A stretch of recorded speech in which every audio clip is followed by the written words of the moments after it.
Hi everyone, my name is Heather and I'm the person behind Happy Puppy Truffles. Today I wanted to share with you guys an unboxing or unwrapping of origami paper by sharing with you guys a cute new pattern I found at the 100-yen store Sadia. This is a special design paper that is made by the company Kyowa that does designs for them, and they always feature such really cute different kinds of modern kinds of patterns, and they refresh their stock quite frequently. Daiso doesn't tend to do that as much, so it's nice to be able to go here and see lots of new things always. It makes it kind of new that way, which is cool. You pay 100 plus a little tax, so it's 108 yen now, and you get 48 sheets of paper, 4 designs, 12 sheets each, standard origami paper size of 15 by 15 centimeters. It is marketed as design paper, so you can use it for crafting too, but it works great for origami paper. As origami paper, it's a great Chiyogami or printed design.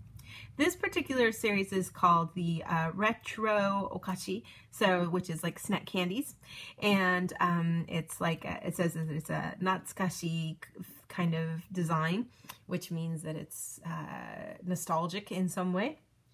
And I thought I'd show you guys what these different designs are. They're just really cute with the retro kind of candy and then a character that goes with it. So in this case, this is caramel candies. And then there's this cute little bunny on a horse, which is super adorable with that pretty blue background.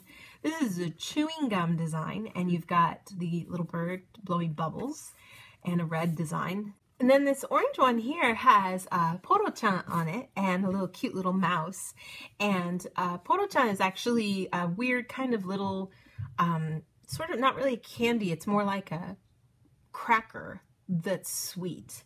Can't really explain it very good, but it's milk based, and so the thing for it is that actually it's really common to give to little tiny little babies, even, and kids. It's like the first kind of solid food that a baby will eat, because the minute you put it in your mouth, it just dissolves right away. So it's a popular snack for babies.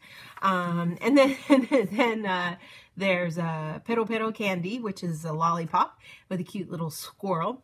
I guess I shouldn't say babies, you know, toddlers, you know what I'm saying. Oh, no, babies, but just, not like newborns. But yeah, so those are really cute papers. The designs are adorable. They're very retro, very cute. I think you could find a lot of fun uses for them. Certainly making like candy wrappers and things like that, little bags and boxes and stuff for goodies would be really cute. So I will definitely have some more of these kinds of things to share with you guys, so look for those. Thanks again always so much for watching, and I'll see you all next time. Bye!